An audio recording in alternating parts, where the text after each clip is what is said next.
Hello and welcome to a new week of ranked racing in RaceRoom. First up for me this week is the Formula 4 at Suzuka. Now, I did the Skip Barber at Suzuka in iRacing last month, so I'm hoping it might give me a little bit of a head start in terms of track knowledge. As you can see, I've just finished qualifying and I've put it 7th on the grid, so without further ado, let's get over to the start line.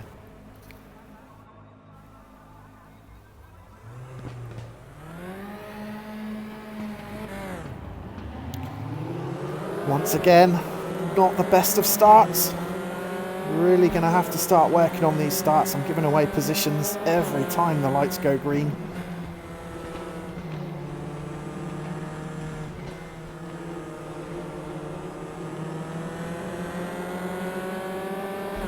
But we've got around in one piece, 11th place, so yeah, dropped 4 positions there.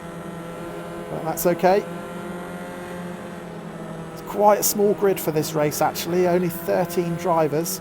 I'm racing mid-afternoon UK time, so no doubt the lobbies will start filling up as it gets towards the evening, but yeah, for now I thought I'd have a quick race and see what the competition's like. And yeah, at the moment running 11th out of 13, although that might change. Looked like someone went wide there, big cloud of dust.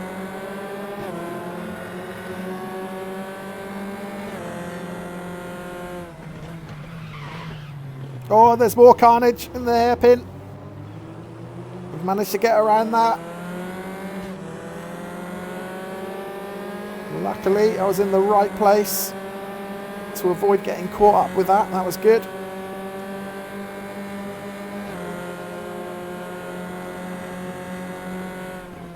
Oh, missed my braking point there. That's going to send me way wide. That's going to cost me some time. Oh, I was concentrating on the driver in front and then it just took my mind away from my braking point. Just saw it too late. Had to swing it wide to avoid hitting the guy in front.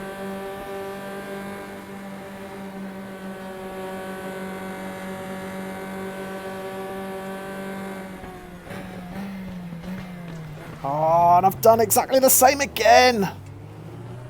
Just too late on the brakes, and I got away with that one because I hit the grass. I could have ended up anywhere. But there's cars all over the place, so I have gained a few positions there, so now things are going to settle down. Let's go back and see how that first lap played out. This is the start, and yeah, not a good one for me again. I'm always conscious about spinning up the rears on the start, and then I end up going the opposite way and not having enough drive. So I lost a few positions there, but we got around safely, no contacts, that was good. And then a few corners later, keep your eye on the yellow car, completely missed his braking point. Clipped the car in front, spun out, and amazingly, it was only him who lost control. And then a few corners later, this is me missing my braking point. I had to go on to the runoff area. Gave a couple of positions away, but again, no real damage done. And then look at this lunge up the inside by the blue car into that final chicane. Several cars went off. I clipped the grass, but we did get away with it. Back to the race.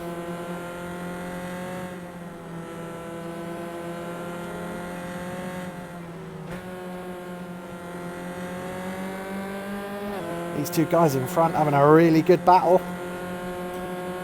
I wouldn't rule it out that they might trip each other up. So I've got to stay poised to pounce. Although as I say that, he has just eased right off and let me through.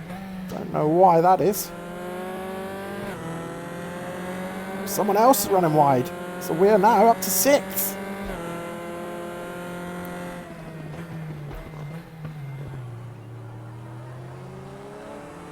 So yeah, 6th, we've actually gained on our grid position now, so that is encouraging.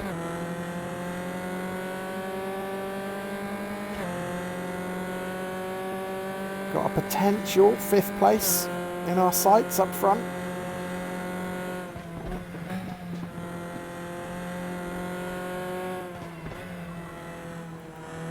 But Bartolos is haunting me behind as well, so I think we've got our work cut out. We're going to have a battle.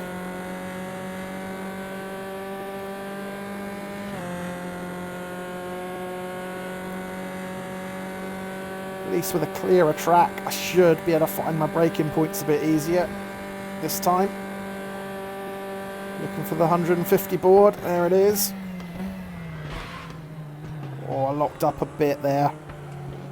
Which sent me in a bit deep. That's lost me a bit of momentum still.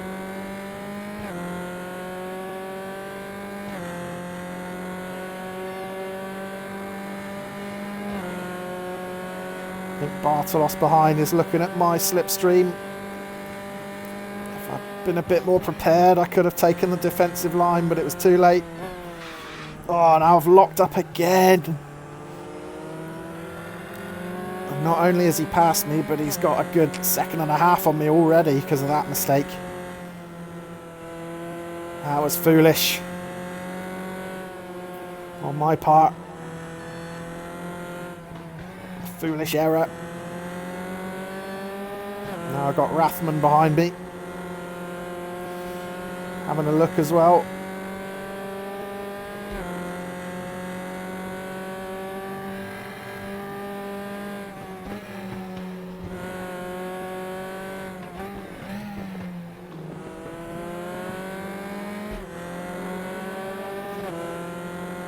Just need to get a bit smoother for these next couple of laps, get into a rhythm.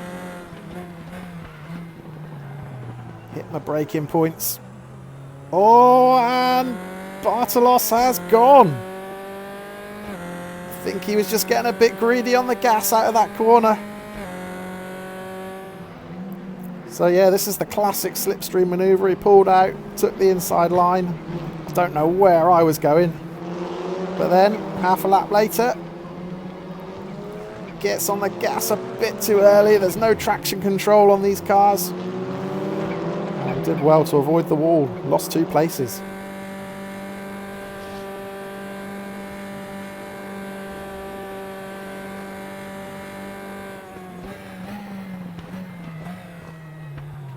Oh, again a bit deep into that chicane. Broke a bit more gingerly then because I didn't want to lock up, and then I just went in deep anyway. That will give Rathman the chance to pull exactly the same move on me as Bartolos did the lap before. Again, I'm not defending, so I've got no option but to let him by. Oh, or run wide again, you idiot. Concentrate. 2 laps in a row. Oh, I've lost 2 places for it as well. So yeah, I didn't learn from my mistake on the previous lap there. Drifted out too wide again. I surrendered 2 positions, so we're back to 8th.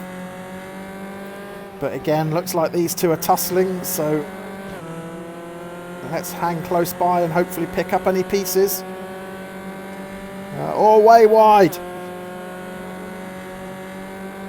Bartolos just ended up in a cloud of dust on the right. So that's given us that position back. And we've closed right in on Rathman as well. So right, let's stick with this guy. Keep it smooth.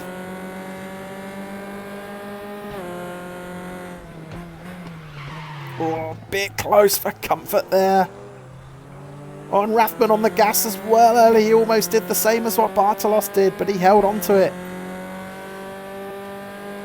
Yeah, I locked up big time then. I thought I was going to get too close. I didn't want to rear end him. Oh, and again, I'm late on the brakes there. That's going to send me wide. I think I need to find a new braking point in that corner because every time I get close to a car, I'm looking for the little runoff track on the right of the road, and I just miss it because the car in front blocks my view. But yeah, back to the previous lap then. This was the pass on the inside and me running wide again. Rolling out the red carpet to give them those positions. That was stupid on my part. But yeah, they were having a good battle, so I suspected that it might end in tears. But poor old Bartolos, when we come up to this fast left-hander, I think he just got on the gas a bit early, missed the apex. Or he hit the apex, but yeah, got on the gas too early, went the wrong side of the cones. And there's no coming back from that.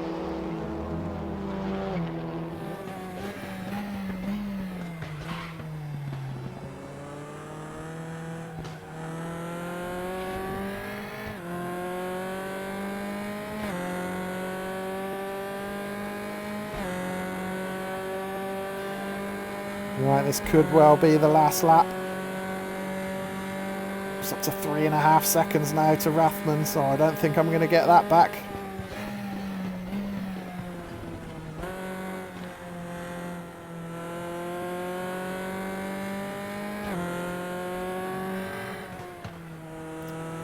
So we've just got to concentrate on staying smooth, not making any mistakes.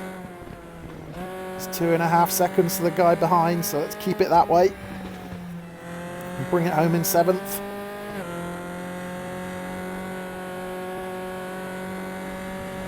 Oh! No sooner do I say that, don't make mistakes. That's half the gap to the car behind me. He's catching now, so I definitely can't make any more, but I'm all over the place now. Missed the apex there. Guy behind's in my rear view now. He's closing in. He can smell blood. Locked up there. This is not the smooth lap I had in mind.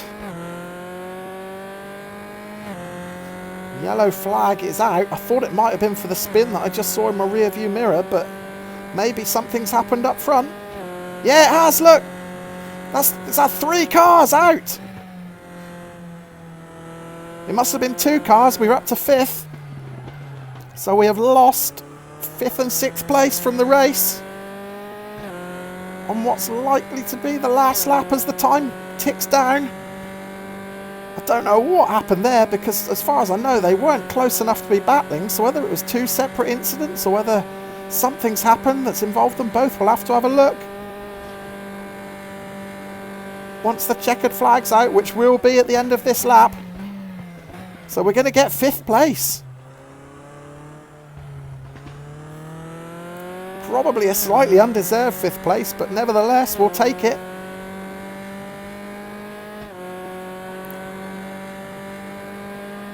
And we're done, yeah, 5th.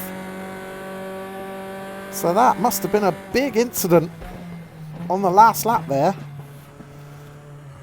So let's go back and see if we can get to the bottom of what happened and what gifted us those places. So we're watching 5th place driver Corentin Pointeau completely lose control as he tries to get around a back marker by the looks of it. But yeah, left the track, clouted the wall, tries to rejoin, but then Michael Rathman in 6th tries to get around and there's an almighty impact. And they both end up in the gravel, and that's me picking up the pieces. So yeah, on board with Pointeau. Tries to get around the back marker, loses it, whacks the wall, and no doubt that's ruined his suspension. So when he does rejoin the track, the handling's gone. He's unstable and goes right into Rathman's path. And they're both out. So this is the view on board the unlucky Rathman. He actually had visibility of the incident way ahead of time, so with the benefit of hindsight, he probably should have eased off the gas. As you can see, his car's wrecked now, he's missing a wheel. Now, apologies if this video drags on a bit now. I was going to end the replays there, but then I looked at the footage from Jose Olmo, the back marker. As you can see, he's coasting off the racing line, but suddenly picks up speed as Pointeau tries to pass him, and inexplicably goes off track too, with no contact. So that immediately makes me suspicious that something else has gone on here, particularly now after that impact when Olmo, rather than carrying on racing, stops and just looks at them. So let's go back to the start of the race. From now on we'll be focusing on Jose Olmo, the back marker, and this is the very first corner. As you can see, there's a slight rub of the wheels there, but nothing that you wouldn't expect on the opening lap of a Formula 4 race. Again, some close racing. Olmo's taking a look up the inside, doesn't get it. He's then on the outside. There's another slight rub of the tyres, but again, nothing too sincere there. A few corners later, Olmo actually outbrakes himself and then hits Pointeau in front. So if anything, Olmo's to blame there. It starts to get a bit difficult to follow because they're both in identical cars, but Olmo is now in front. And as you can see, he gets a clip from behind by Pointeau and a rub of the tyres. But again, no real damage done. They're both away, they're both on the track. Neither of them have lost positions. Almost still ahead at this stage. Pointeau's having a couple of looks up the inside, but there's not really room. So he switches ahead of the upcoming left-hander to make his move up the inside. There he goes. It pushes Almo out wide, and then there's a clip of the tyre that sends Almo into the gravel, and that's effectively his race done. So I strongly suspect this is what caused the bad feeling. Even though it looked like a racing incident for me, I think Point O was entitled to go for that move up the inside. There was room. But anyway, I followed Almo back to the pits. He went to get some repairs, and then when he rejoined, he was just coasting around, I'm guessing, to wait for the other cars to catch up with him so he could exact some sort of revenge. As you can see, when the cars do start coming, he lets them by until, look who's coming in the background. It's Point O. So let's watch Almo. What's he going to do when Point O tries to overtake him, which is coming up now. It looks to me like he goes for a hit there, but misses. And now he's desperately trying to keep up with Point O to have another go.